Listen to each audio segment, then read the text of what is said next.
Баршаңызға сәлем, менің каналыма қош келдіңіздер. Бүгін сіздерге көкөністерден парышталған голубцидың рецептісін ұсынатын боламын. Сіздер де жасап көріңіздер. Өте әдемі, көрікті болып шығады. Ол үшін бізге аскөк, сарымсақ, пияз, сәбіз, қияр, болгар бұрышы, 40 қабат қызанақ қажет болады. Ең алдымен сәбізімізді кәріс теркісінен өткізіп аламыз. Және де 40 қабатымызды да ортасынан бөліп, ұзынша салом кетіп турап аламыз.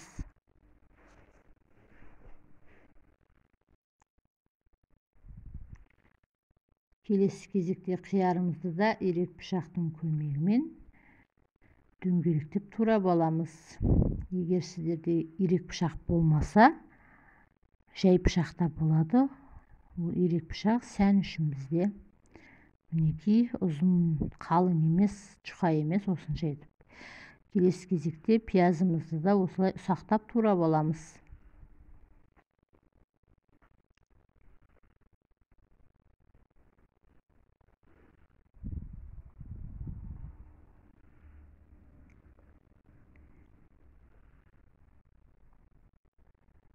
Сарымсағымызды да осылай майдалап, ұсақтап турап аламыз.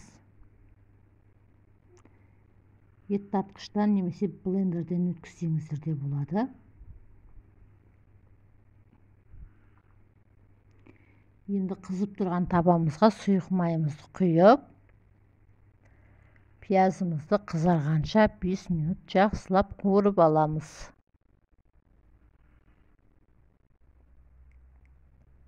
Мінекей, біздің пиязымыз қызарып қуырылды. Енді теркіден өткізілген сәбізімізді қуырамыз. Және чесногымызды, сарымсағымызды салып, осы кезде 40 қабатымызды да салып қуырамыз. Менде 40 қабат түспей қапты. Татымына қарай тұз, қара бұрыш салып, тағы да қуырамыз жақсылап.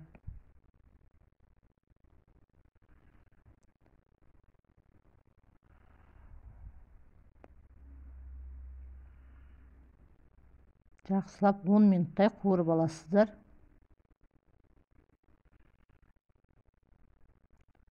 Қуырып болғаннан кейін жақсылап суытасыздар. Суығаннан кейін болгар бұрышымызға осылайынан салып шығамыз.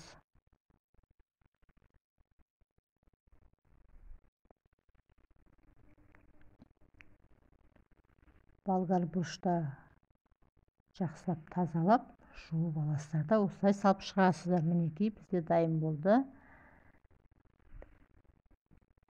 Енді қызанағымыздың да керек емес жерлерін алып, ет жеккішке сиятындай етіп тураймыз дағы.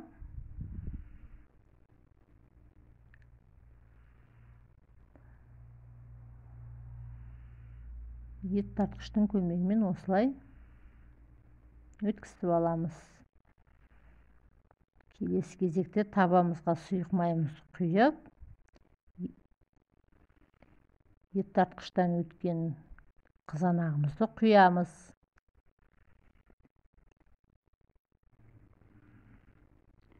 Осылайынан бір 10 минуттай қайнатып аласыздар. Және татымына қарай тұз саламыз. Осылай жақсылап 20 минуттай қайнатасыздар.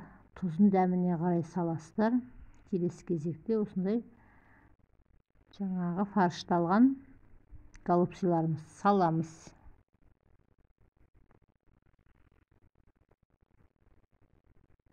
Артынан қиярымызды да өстіп сап шығамыз.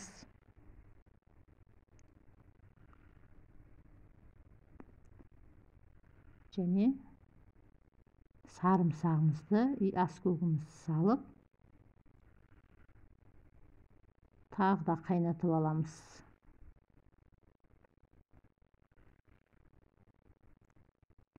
Келесі кезекте татымына қарай 2 ас қасықтай шекер саламыз. Мінекей банкымызды, кіршікімізді парлап алып, осылай голубциларымызды парланған банкімізге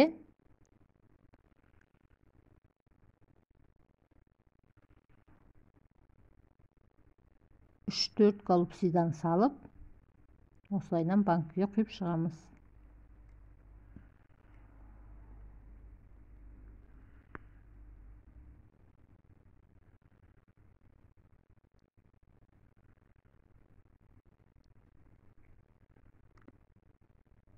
Және банк жапқышының көмегімен осылай жауып шығамыз. Мінекей біздің